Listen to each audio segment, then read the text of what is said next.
ito, mga ilang linggo nang nakalipas eh.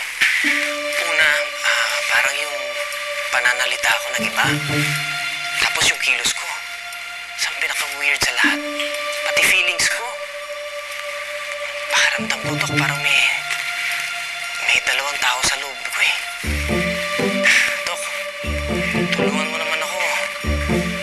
Pakiramdam ko, mababaliw na ako eh. Ayan, inamin niya na nababaliw siya. Actually, meron siyang dual personality disorder.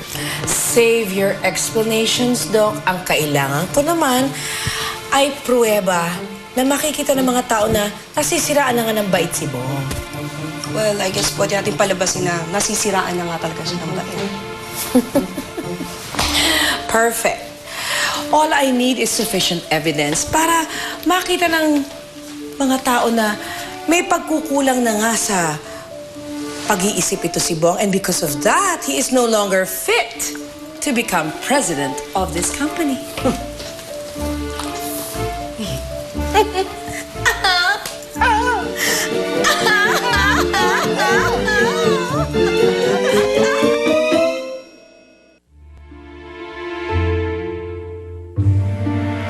Daddy, pwede ko po ba kayong makausap?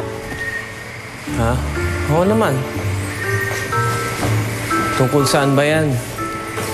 Tungkol doon sa wish ko na maging mami na lang kayo. Kaya mo ba gusto kong kausapin tungkol dyan dahil gusto mong mapagana ang kalooban ko? Okay lang yun. Kasi medyo natanggap ko na may problema ako sa utak eh.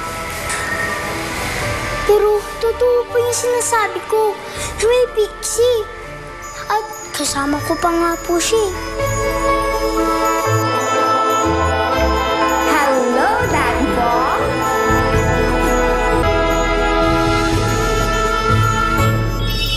Narito po ang lahat ng files na meron ako kay Bong. Kasama na rin dyan yung diagnosis, confirming na meron nga siyang mental disorder. Ang ibig niyo sabihin eh, meron pa akong chance na hindi ako maging babae?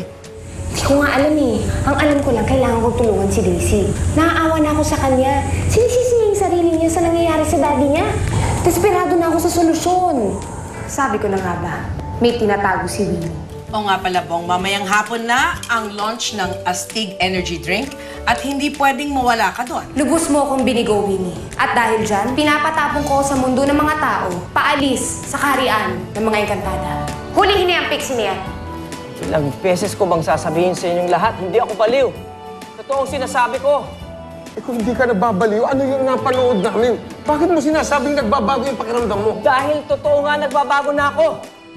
Babae na ako. Babae ako.